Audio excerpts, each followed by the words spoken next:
Saudara bakal cawapres Koalisi Perubahan yang juga Ketum PKB Muhaimin Iskandar tidak memenuhi panggilan KPK untuk diperiksa sebagai saksi kasus korupsi di Kemnaker. KPK tegaskan kasus Muhaimin tidak terkait proses politik. Sementara Pukat UGM meminta KPK transparan dalam menangani kasus ini.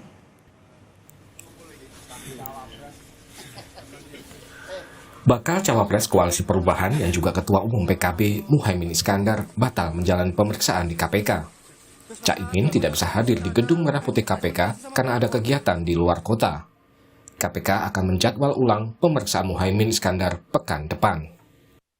Tim penyidik KPK tadi menyampaikan bahwa telah menerima surat konfirmasi gitu ya dari saksi ini tidak bisa hadir karena ada agenda lain di tempat lain tentunya.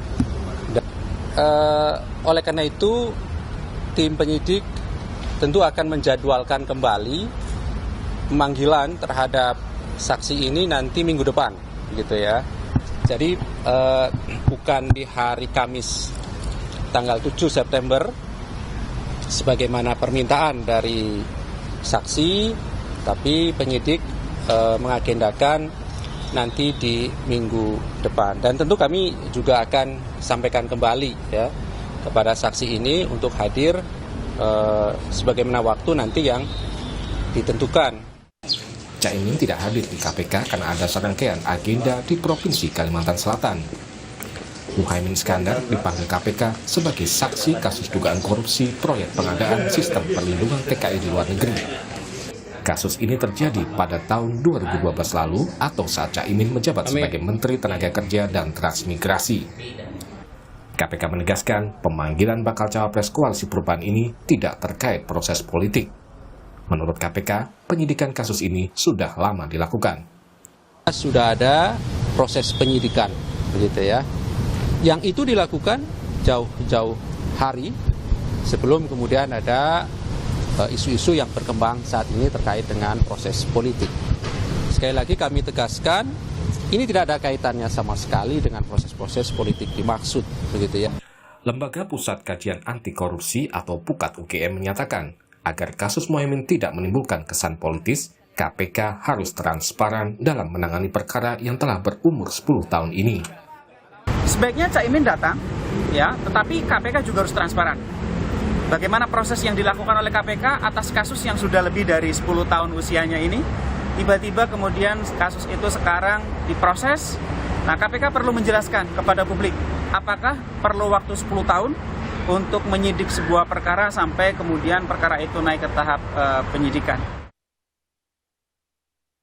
Menko Polhukam Mahfud MD menyatakan proses pemanggilan KPK terhadap Ketua Umum PKB Muhaimin Iskandar bukan politisasi hukum. Menurut Mahfud, Muhaimin dipanggil KPK hanya untuk diminta memberi keterangan.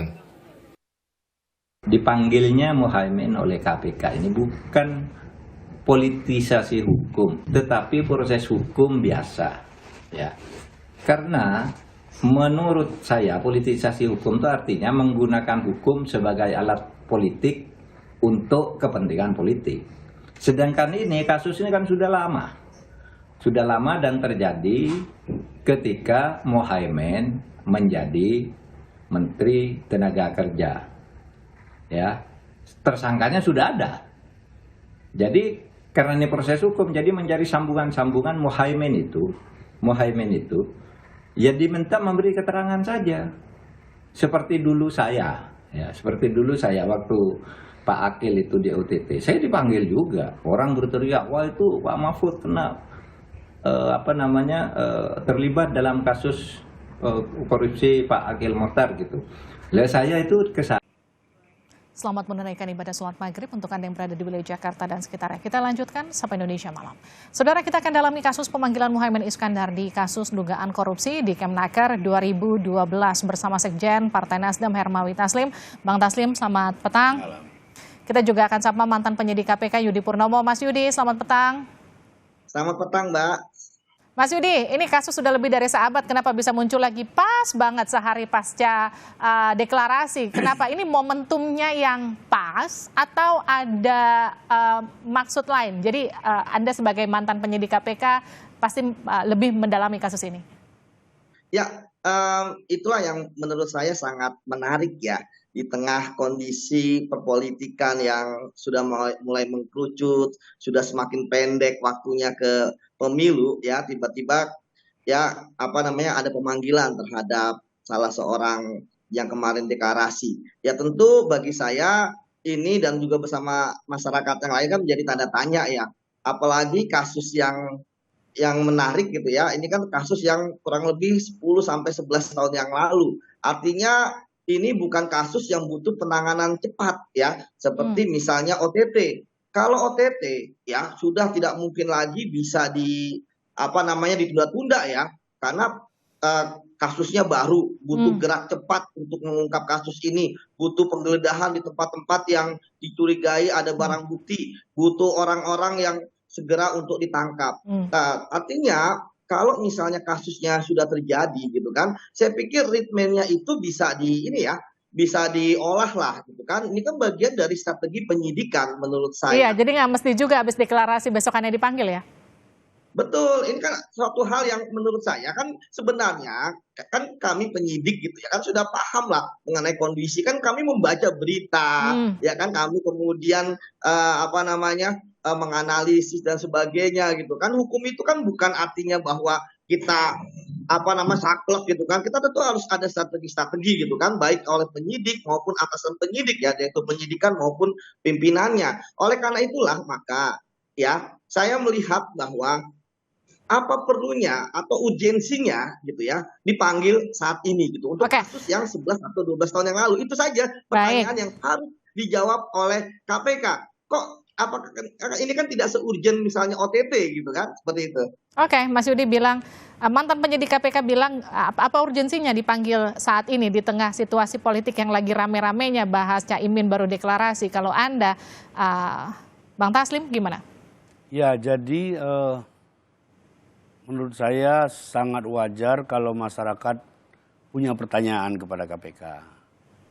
Perkara sudah sedemikian lama, seperti tadi Yudi itu kan mewakili pandangan umum masyarakat. Tetapi biar kita positive thinking saja, menurut saya ini pemanggilan biasa untuk melengkapi keterangan tentang keberadaan Pak Muhaimin waktu itu. Walaupun timbul pertanyaan lagi, mau nanya itu kok nunggu 12 tahun, mau nanya itu kok menunggu setelah deklarasi. Jadi pertanyaan-pertanyaan seperti itu selalu muncul di tengah sikap kritis masyarakat. Tapi poin saya enggak apa-apa, kita cek saja, kita uji saja. Tadi dari kawan-kawan PKB saya dapat kabar Pak Muhaimin ada di Kabupaten Tanah Laut, Kalimantan Selatan. Beliau sudah terjadwal lama, dan mereka mengatakan mereka ingin cepat. Maka tadi juga mereka itu meminta hari Kamis. Tapi ini menjadi pertanyaan lagi. Biasanya KPK itu kepingin cepat, sekarang malah kepingin lambat. Ya kan? Jadi kita tidak mau seuzon, kita positif saja. Seperti kata Pak Mahfud, ini bagian dari proses hukum. Dan sebagai orang yang berlatar lawyer, saya juga berpendapat hampir sama bahwa ini pertanyaan untuk melengkapi keterangan dari para pemberi keterangan terdahulu. Sekali lagi, hal-hal yang seperti ini menurut saya harus ada cara bertindak yang lebih produktif. Seperti ini kan jelas mengganggu masyarakat kan. Karena Pak Muhaimin ini seorang pimpinan partai besar, punya banyak pendukung. Kalau dipanggil pada saat begini pasti muncul cara pandang Pak Yudi tadi itu mewakili banyak cara pandang. Saya juga banyak dapat. Bang Taslim, tapi gini, ketika barusan Bang Taslim menjelaskan cenderung lebih tenang, cenderung bagaimana kemudian mengamini jawaban Pak Mahfud bahwa ini sekedar meminta keterangan, meminta konfirmasi, bukan diperiksa. Ini dua hal yang berbeda kalau versinya Pak Mahfud. Tapi kalau tadi kita mendengar komentarnya Gus Coy, Ketua DPP Nasdem, Gus Coy itu lebih berapi-api dan menganggap bahwa ini jelas politis kalau kita lihat dari timingnya, kalau kita lihat bagaimana kemudian dikaitkan dengan tadi pernyataan dari Pak Yudi, yang Mas Yudi yang juga tadi menyatakan sebenarnya penyidik bisa memilih timing yang nggak mesti mepet-mepet juga, kecuali ini kasusnya OTT. Kalau itu benar yang kita pertanyakan, mengapa sekarang? Kenapa tidak dulu-dulu atau nanti? Ini kan sedang ada gawean yang bisa menimbulkan penafsiran macam-macam di masyarakat. Tetapi itulah KPK kita. Itulah KPK sekarang. Mau tidak mau kan kita harus terima, ini KPK kita. Kita punya dengan berbagai kontroversi. Saya sebagai lawyer juga punya banyak sekali pengalaman di KPK. Aneh tapi nyata, tapi ya sudahlah. Kalau memang seperti ini, dan Pak Muhaimin juga sudah menyatakan akan datang untuk memberi keterangan. Sekali lagi yang kita pertanyakan, bukan seuzur, kita pertanyakan mengapa harus sekarang? Kan? Kenapa timingnya buru-buru setelah deklarasi? Kenapa timingnya setelah deklarasi? Kenapa kalau misalnya ini sprindiknya sudah keluar Agustus, ya kenapa bukan September? Gini, Bang Taslim, ini kan kasus lama 2012, sudah ada 3 tersangka. Koreksi saya kalau salah ya, Mas Yudi juga silakan dikoreksi. Sudah ada 3 tersangka. Dari awal ketika kemudian proses bergulir, dari mulai pemeriksaan saksi sampai penetapan 3 tersangka, kan nama Muhaimin Iskandar itu sudah mulai sering disebut-sebut. Ketika kemudian Nasdem mendeklarasikan, Muhaimin sama Anies, ini masuk pertimbangan Nasdem enggak? Kalau ini mungkin saja akan kemudian proses hukumnya bergulir setelah deklarasi. Gini, ketika Pak Anies memilih Pak Muhaimin, itu semua track record kita pelajari dan kita tahu ini perkara ini. Kita kan harus memilih. Kita harus memilih. Tentu memilih itu ada kemungkinan konsekuensi. Dan kalau seperti sekarang ini terjadi, tentu ke depan kalau misalnya ini terjadi apa-apa dan berlanjut, tentu kita juga harus ambil bagian dalam proses ini. Kenapa? Karena Muhaimin sekarang bukan cuma milik PKB, Muhaimin juga sudah milik Koalisi Anies, Perubahan. Muhaimin sudah milik Nasdem. Nah, itu sebabnya tadi saya koordinasi, saya coba telepon kawan-kawan, coba tenangkan mereka. Nggak apa-apa, kalau sudah pemanggilan seperti ini, sebagai warga negara yang baik kan beliau harus hadir. Tapi kita akan terus memantau, kita mesti terus mencari kedalaman, motivasi kenapa momentum seperti sekarang ini. Pertanyaan Pak Yudi tadi itu pertanyaan banyak sekali masyarakat. Bahkan sudah banyak suara-suara macam-macam untuk orang kecil, tapi biarlah itu berjalan. Sekali lagi saya bilang, ini KPK, ini KPK kita, mau kita apain? Ini kita punya semua. Saya ke Mas Yudi. Mas Yudi, kalau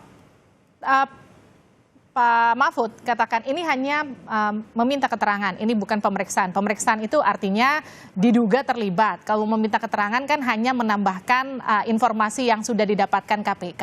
Tapi sebetulnya apa sih yang pengen digali dari Muhaimin kemudian ketika ada satu kasus di satu kementerian sampai menterinya dipanggil, seberapa besar informasi yang kemudian dibutuhkan? Ya, pertanyaan yang bagus ya. Bahwa kita masuk ke materi ya, mengapa sih seorang menteri harus dipanggil? Padahal pertanggungjawaban pidana kan pertanggungjawabannya lebih kepada tersangkanya. Ya. Nah, kalau saya melihat ya, dan ini sebenarnya Pak Muhaimin ini kan bukan yang pertama ya menteri yang dipanggil ketika ada kasus korupsi terkait dengan anak buahnya ya.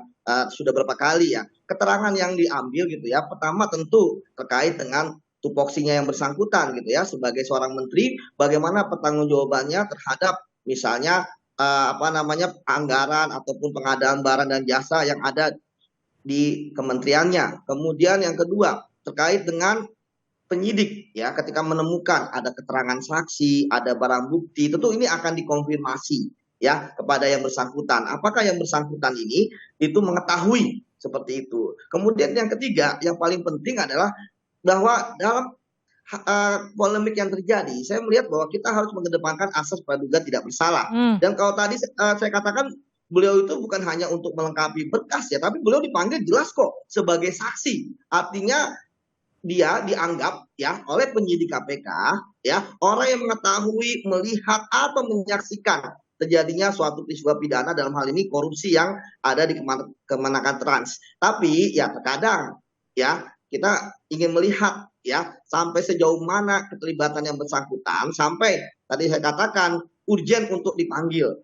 Apakah misalnya keterangan-keterangan dari Sekjen Cukupkah dari sekjen ketika saat itu? Apakah keterangan dari misalnya panitia pengadaan barang dan jasa sudah cukup dan sebagainya? Ini kan sebenarnya yang harus dikelirkan gitu. Karena sampai saat ini saya sendiri melihat ya dari pemberitaan belum melihat hal yang urgent gitu kan. Belum ada orang-orang yang terkait atau terlibat itu berbicara di media bahwa mereka mengetahui keterlibatan dari Menaker Trans saat itu, misalnya dalam hal menyuruh melakukan, gitu kan, atau kemudian berhubungan dan sebagainya. Jadi saya belum melihat hal yang seurgent itu. Gitu. Kalau misalnya ternyata kemudian dipanggil hanya untuk berbicara secara formal mengenai tanggung jawab sebagai menteri, kemudian proses pengadaan, saya pikir itu bisa dilakukan oleh saksi-saksi yang lain, sekjen saat itu misalnya, seperti itu. Namun sekali lagi kita kembali bahwa hukum harus tegakkan, walaupun langit runtuh, artinya bahwa ya ini sudah dipanggil, ya tentu KPK harus memeriksa. Tidak mungkin untuk tidak diperiksa, seperti itu. Mas Yudi, ini kan sejumlah lembaga anti korupsi kan menyatakan, oke, periksa aja Caimin, tapi kemudian dibuka setransparan mungkin proses pemeriksaannya gitu, proses penyidikannya. Anda melihatnya gimana? Ya, memang benar. Ini kan surat panggilan sudah dilayangkan. Tidak mungkin itu dibatalkan. Justru nanti akan membawa hal yang buruk lah bagi nama KPK ya. Nah, tapi saya melihat bahwa pasca ya pemeriksaan gitu kan, tanpa membuka hal yang rahasia gitu ya, cari material, itu KPK harus membuka. Ya, misalnya terkait pertanyaan-pertanyaan apa yang urgent, yang harusnya hanya bisa dijawab oleh Caimin ini. Oke, gitu. Terakhir nih ke Mas Yudi sebelum saya ke Bang Taslim. Mas Yudi, ini kan kasusnya udah lebih dari 1 dekade ya, sekitar 11 tahun kasusnya di 2012, sekarang udah 2023. Sebagai penyidik KPK dulu, emang seberapa susah sih nyari data, bukti yang sudah terjadi lebih dari 1 dekade? Kalau saya Mbak, selama di KPK, saya tidak pernah menangani kasus sampai lebih dari 5, 6, 7 tahun.